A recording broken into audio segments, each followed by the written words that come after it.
di zaman dahulu ketika ada seseorang ingin meminta izin kepada ayahnya untuk menuntut ilmu agama. Semoga yang subscribe channel Deka, sholawat 89 dapat rizki dari Allah yang tidak disangka-sangka datangnya. Amin ya robbal alamin. Maka kata ayahnya, jangan dulu.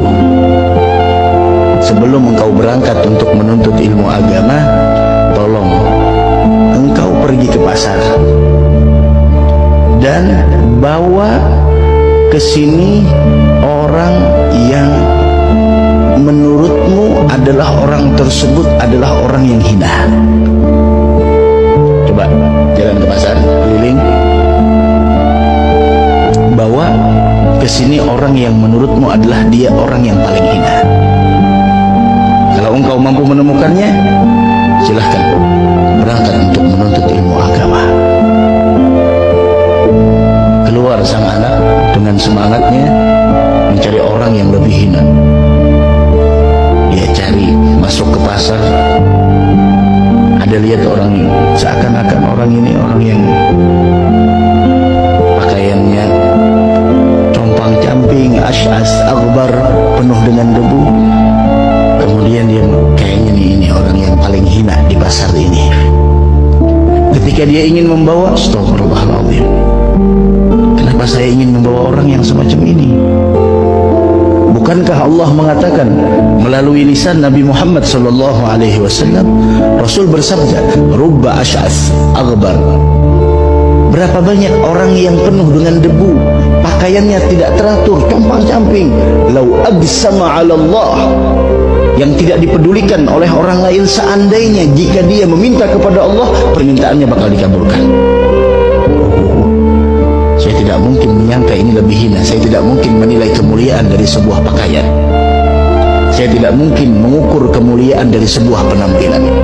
Barangkali dia punya waktu yang mesra antara dia dengan Allah. Saya tidak mungkin bisa menilai seseorang dari penampilan. Saya tidak mungkin menilai seseorang dari pakaian. Mungkin pada saat ini pakaiannya biasa, tapi tidak ada yang tahu. Barangkali di rumahnya ketika orang pada tidur, dia punya waktu komunikasi khusus antara dia dengan Allah. Tinggal lagi, ada lagi, ketemu orang gila, ketemu orang gila. Wah ini dah, ini orang-orang gila nih, ini udah yang paling hina, yang paling tidak baik, ingin dibawa. Astagfirullah, kenapa saya merasa lebih hebat dari orang gila? Orang gila dia tidak ditulis sedikit pun perbuatannya, perbuatan maksiatnya tidak ditulis, apapun tidak ada ditulis catatan amalnya, dia bebas. Terus bagaimana mungkin saya merasa lebih hebat darinya, sedangkan saya, segala dosa saya dicatat di dalam catatan amal saya? Tinggalkan lagi,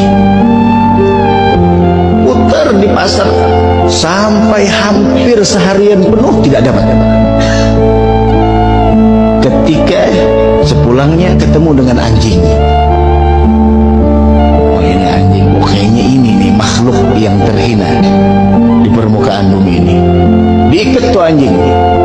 Ketika diikat, dia teringat, mana mungkin saya merasa lebih mulia daripada anjing. Kenapa? Teringat dengan cerita Sayyidina Uwais Al-Qarani yang mengatakan kepada anjing-anjing, jika saya mampu melintasi sirat yang di bawahnya ada jahanam, maka saya lebih baik daripada engkau.